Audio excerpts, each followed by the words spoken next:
بسم اللہ الرحمن الرحیم۔ السلام علیکم۔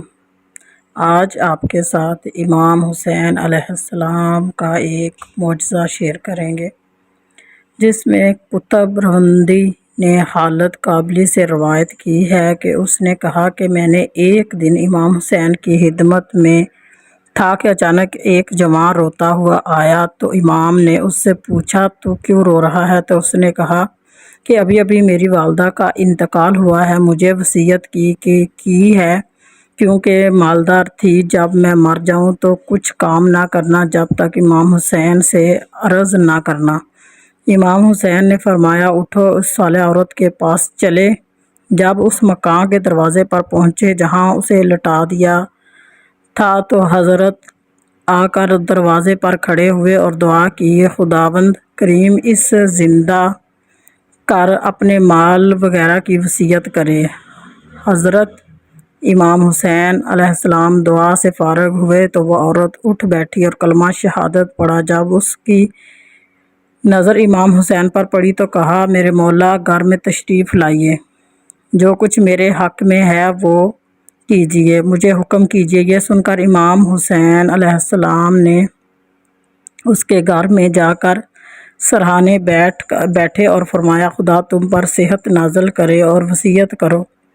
اس عورت نے کہا، یا ابن رسول اللہ، میرے پاس اس قدر مال ہے کہ فلاں جگہ رکھا ہے، اس کو آپ اپنے دوستوں میں تقسیم کریں اور اس سے 2 ثلاثہ اس پسر کا حصہ ہے، ثلثائل کو آپ کا انجام کو نجات دینا ہے۔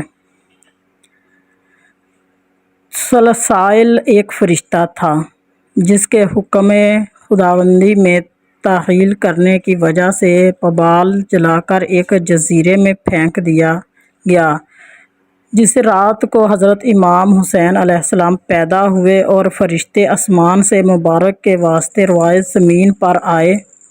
اس جزیرے سے ان کا گزر ہوا تو ثلثائل فرشتے نے ان سے پوچھا کہ تم سب جوش و خروش کے ساتھ کہاں جا رہے ہو؟ تو انہوں نے کیفیت بیان کی۔ تو فرشتے نے کہا کہ تم سب کو اللہ تعالیٰ اور اس کے رسول کی قسم دیتا ہوں کہ مجھ سے بھی اپنے پروں پر اٹھا کر لے چلو، شاید اس بچے کی برکت سے میری تمام خطائیں بھی معاف ہو جائیں۔ تو فرشتے اس کو اٹھا کر رسول خدا کے پاس لے گئے اور ثلثائل کی کیفیت بیان کی۔ حضرت نے اس کی کیفیت سن کر فاطمۃ الزہرا علیہ السلام کے پاس تشریف فرما ہوئے، میرے فرزند حسین کو لے آؤ۔ آپ نے حسین کو گود میں لیا اور یہ دعا کی، اللہم انی اسألک بحق النبی حسین، اور یہ کہہ کر کہا کہ جس کا ترجمہ کچھ اس طرح ہے، پروردگار میرے اس فرزند کے واسطے ثلثائل کے تمام گناہوں کو بخش دے اور اس پر شکست کو دوبالا عطا کر اور اس پر کو ملائکہ مقررین کر۔ تو اس طرح امام حسین علیہ السلام کی برکت سے دعا قبول ہوئی اور وہ فرشتہ انہی فرشتوں کے ساتھ اپنے مقام پر پہنچ گیا۔ اس طرح کے اور ویڈیو کے لیے آپ کو ہمارے چینل کو ضرور سبسکرائب کرنا ہوگا۔ خدا حافظ۔